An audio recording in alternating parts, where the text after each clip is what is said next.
Lord be with you. And with your spirit. A reading from the Holy Gospel according to Matthew. Glory to you, O Lord. Jesus said to his disciples, "Do you think I have come to bring peace upon the earth? I have come to bring not peace, but the sword. For I have come to set a man against his father, a daughter against her mother, a daughter-in-law against her mother-in-law. And one's enemies will be those of his household. Whoever loves father or mother more than me is not worthy of me. And whoever loves son or daughter more than me is not worthy of me.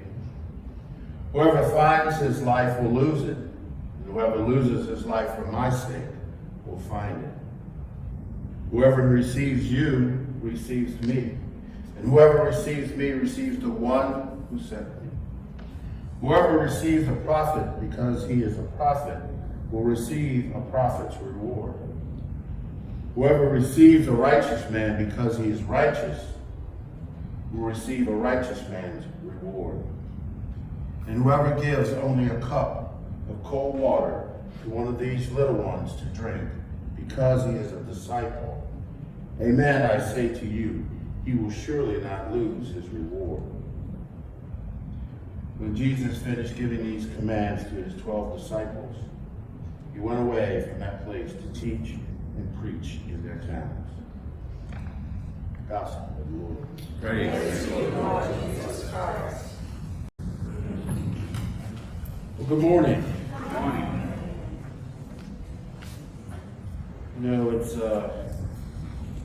pretty easy to see what's going on in these first readings, huh? God's not real happy.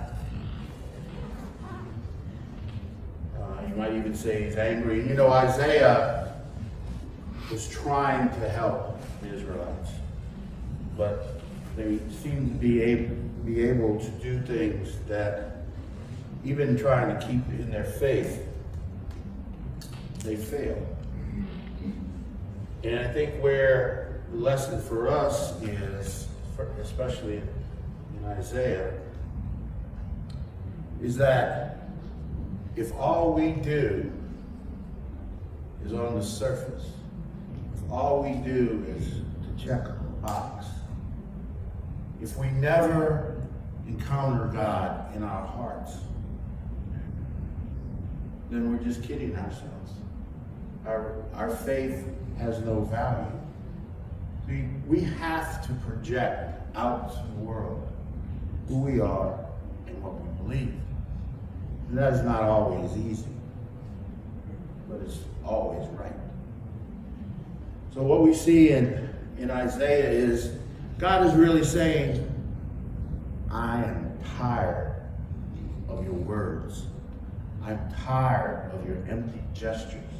I'm tired of your empty sacrifices. Because you do all of these things and you keep the law, but you don't keep the spirit of the law. You don't keep the spirit of the law that calls you to love God before all others. You see, that's what Isaiah is trying to get across to the Israelites. They're in dire straits not because they didn't go to the temple, not because they didn't sacrifice, but because it had no effect on them. They were just paying lip service to God.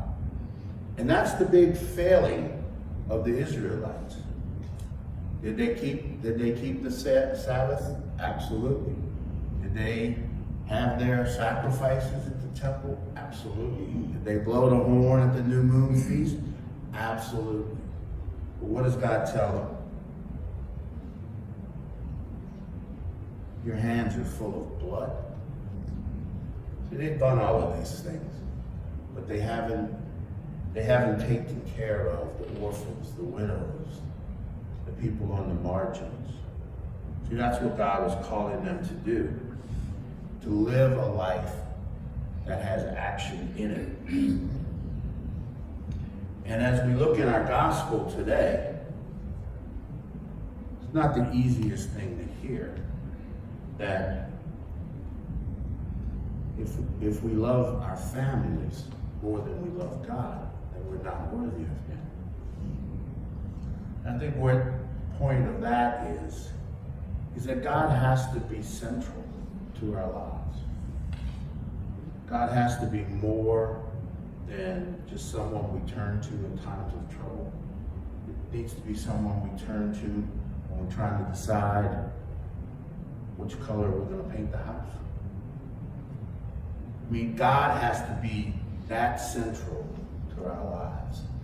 And that's what Jesus is calling us to. Jesus is calling us to put Him first.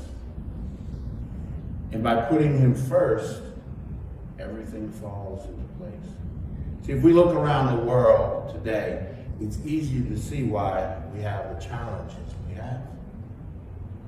Because God is no longer first in anyone's life. It's all about me. It's all about what's best for me. It's all about how I can be happy. See, that's not what Jesus is calling us to do. Because what does He say, right? If He was calling us to have all about me, He would never say, take up your cross. See, to take up your cross means that life will have its burdens. Life will have its difficulties. But if we keep Christ at the center of our life, then the burdens will be light. Because we have a God we can trust in. A God that will deliver us mercifully. See that? All through Isaiah, even though God is angry, He's telling them what they need to do to reconcile themselves to us. So my brothers and sisters, as we continue on our pilgrimage journey here on earth, frequently ask yourself, where does God stand in my life? Is He on the fringes?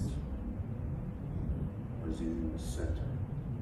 Because if He is in the center, then no matter what the world does, we will have joy. Because we have the faith of what awaits from us if we are just faithful.